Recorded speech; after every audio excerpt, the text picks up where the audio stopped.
Hello and welcome back to Crucial Tech.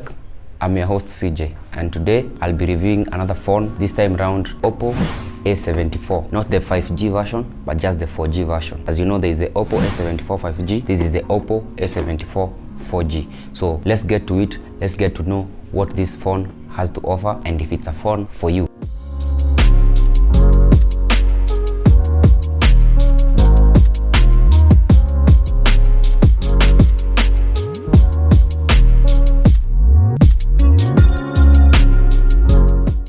So the Oppo A74 is a budget-oriented phone. It is not the flagship versions of the Oppo, it is a budget device, and as we are doing this review, you should remember that fact that it's not a flagship device but just a budget device. So it was released back in April of 2021, and right now it is widely available in the market. It is still a basically new phone and you can find it wherever you are. Once you get it in the box, you have the phone itself, a silicone case, a charger, a 33-watt fast charger. You also get the USB-A to USB-C cable. In addition to all those, you have earphones in the box, something that we stopped seeing in the box for such a long time. To top it all off, we have a free screen protector that is already attached on the phone. As soon as you open the phone, it's already attached. You don't even need to attach it yourself. This is a good thing coming from Oppo. So in terms of specs, we have the Qualcomm Snapdragon 662, which is an 11 nanometer octa-core processor with 4 high efficiency cores and 4 performance cores. The phone is 6.3 inches tall, 2.9 inches wide and 8 millimeters thick with a weight of 175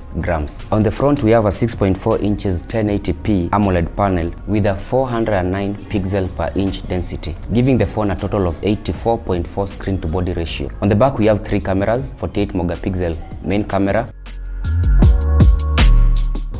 2 megapixel macro camera, and a 2 megapixel depth sensor. On the front, we have one camera, which is a 16 megapixel punch-hole wide-angle camera. Storage configurations, we have 128 GBs paired with 4 GBs of RAM, 128 GBs paired with 6 GBs of RAM, or 128 GBs paired with 8 GBs of RAM. All the configurations comes with the option add an additional memory card.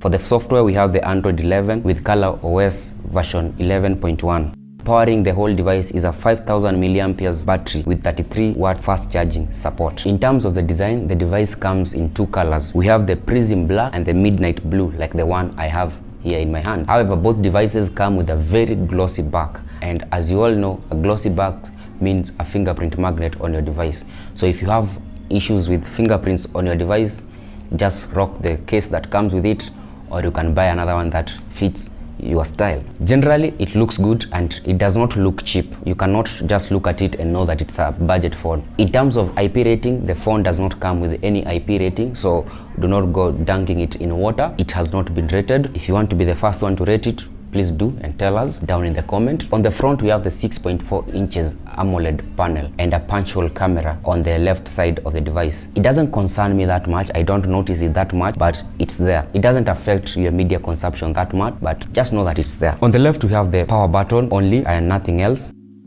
At the bottom, we have the bottom firing speaker, the charging port, and a headphone jack. So another good thing with this phone, we have the headphone jack. On the left, this is where we have the volume rockers up down, the SIM card tray that houses 2 SIM cards and a memory card. So you can slap in a memory card if you are not content with the 128 GB that you get on this device. At the very top, we have nothing. It's clean.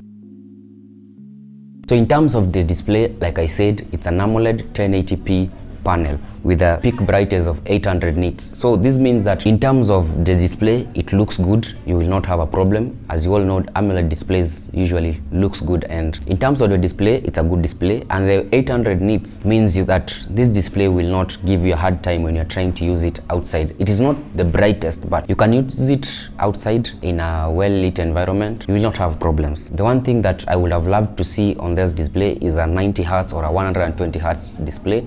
However, we are stuck with just 60 Hz display. Though it's not that much of a big deal. If you've not used 120 Hz or 90 Hz display, you will not have a problem with this one. But if you've used 90 Hz, 120 Hz, coming back to this, you will feel the difference. It's not much of a deal breaker for many, but just know that on this device, you're stuck with 60 Hz, but a good AMOLED display. In terms of software on this device, we are running Android 11 with ColorOS version 11.1. As you all know, we have Android 12. It has been out for some time now. Not sure if we are going to get it on this device, but there are high chances that we are going to get it. But other than that, still on Android 11, I like the ColorOS that we have right now. The ColorOS has really grown to become a very good Android system. And these days, I can say that it's one of those that I don't mind using. First of all, the device does not come with a lot of bloatware. You have a few applications that have already been installed for you. You have the option to uninstall them. Another good thing that I like about this system is it has a lot of customization options, and some of them I really like. For example, just the fonts, which is the font that is called the Oppo Sans. These are fonts that I really like. In fact, I even get to flash it on my other fonts. It might seem like a simple thing, that just a font, but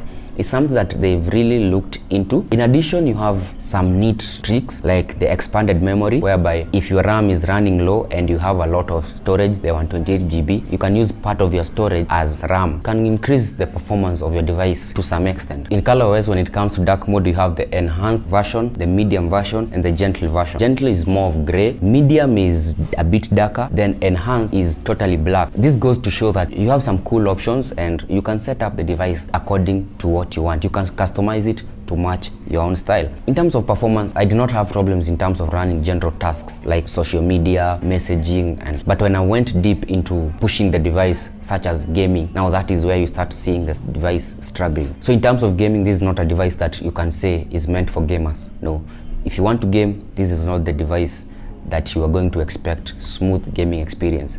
I tried a few games like PUBG, Asphalt, but you will notice a dip in performance from now and then, and it is something it's understandable based on the chip that is running on this device. In addition, the ColorOS comes with the gaming mode that you can turn on to try and improve the gaming experience. However, it doesn't change a lot. It just improves by a little bit, but it doesn't change a lot. You're still stuck with that same chip. So don't expect much if you're going to be gaming on this device. It's not meant for high demanding tasks such as gaming, but for low demanding tasks, you're okay. The only other thing I noticed is that after I open a lot of apps and they are in memory, that's the one time you will notice lag. You can always close the apps that you're not using and get the device running fresh again. Basically, for its price, it's a good performing device. The Fingerprint is an in-screen fingerprint reader. The one thing I don't like about the Fingerprint is that it is a bit lower than we are used to on other devices. So you will have some learning curve to tackle when you get this device. Sometimes you will feel like the phone is going to drop based on how low you have to go in unlocking the device. It's an issue to me. I don't know if it's something you will be minding on your side. But in addition, it is not very fast. There's a bit of lag between you putting up the finger, the device accepting your finger and unlocking. You will notice the lag. It is not as fast as others that I've tried, but all I can say is that it is usable. It is not that it is something that will fail on you once in a while. No, the failing part, no, but it's a bit slow. For the camera, as I said, we have 3 cameras at the back of the device. A 48 megapixel main camera, 2 megapixel depth camera, and a 2 megapixel macro camera. And before I even tell you about the cameras and how good they are, I will just like to say I would have preferred if they just kept one good main camera, because the 2 megapixel depth camera and the 2 megapixel macro camera are just a few additional features and they are not much of an addition. These are things that you will only use maybe once, twice, and then you will forget about them. These are not things that you will keep on using. Going back to the 48 megapixel camera, it is good enough. The quality is good. The HDR is good. I did not have problems, unless now in low lighting, that's when you will start seeing noisy photos. But other than that, in good lighting conditions, it functions well, and it is something usable for general social media, which is the reason for most photos these days. If your main aim is social media, it's good enough and you will not have a problem. The HDR is good, and then there's also the AI mode that if you like photos with punchy colors, turn it on and it will do a good job in punching up the colors, the contrast. It does a good job for social media content. On the front, we have the 16 megapixel camera. It's a good camera. However, if you're going to be taking selfies, make sure there is no bright light behind you. I noticed that when there is a bright light behind you, it starts to struggle in terms of focusing and getting a good photo, but otherwise in good conditions you're going to get good photos. In terms of video, you're stuck with 1080p quality, but the bad thing with this phone, video, you do not have any type of stabilization. So if you're going to be taking vlog videos with this phone, just know that you're going to have a bit of a problem. So get yourself a gimbal or just be steady when taking photos with this phone. For videos, it's not good. That one I can just say it's not good. The images are okay, good enough, usable. You can take images with this phone, good enough. But for video, not the best. It's not the best. So don't expect a lot when it comes to the video side of things. Now, having known the performance, the camera, the looks of this device, the one thing that many people want to know is how long will my device last? What is the battery life of this device? And I can say in terms of battery life, it's good. It has a 5000 milliamperes battery. So a 5000 milliamperes battery and a low budget chipset, this is a combination that will run you for more than a day on light usage. This device can go 1.5 days comfortably on a single charge. If you're a heavy user of the phone, you can go maybe a whole day, but generally the battery life is good. In addition, you have a fast charger that comes in the box, 33 watt, and you can charge from 0 to 50 in 27 minutes. That's according to my testing. I went from 0 to 50 in 27 minutes. That's good because 50% on this device can generally go half a day for most people. So in terms of battery, I can say it's a plus on this device. To conclude my review of this device, I can say it's a good device for its price. It is marketed at around 28,000 Kenyan shillings, which is a good price. And if you look at the performance and what you are getting out of the 28,000 Kenyan shillings, I can say it's worth it. It's a device that you will not regret giving out your money to get. So it's a good device, and there's also the option for the A74 5G, so it has a bit of different features, but at the moment, according to where I am, I do not see a reason for getting a 5G phone, because 5G is not widely available, 4G is widely available, and getting a 5G phone, unless you're just trying to future-proof yourself, generally a 4G phone, you will just be comfortable. And for this phone, the Oppo A74, it's a good budget device, and I can really recommend it to anyone who's looking for a device in that price range. Tell me what you think about the review. Tell me what you think about the phone down in the comment.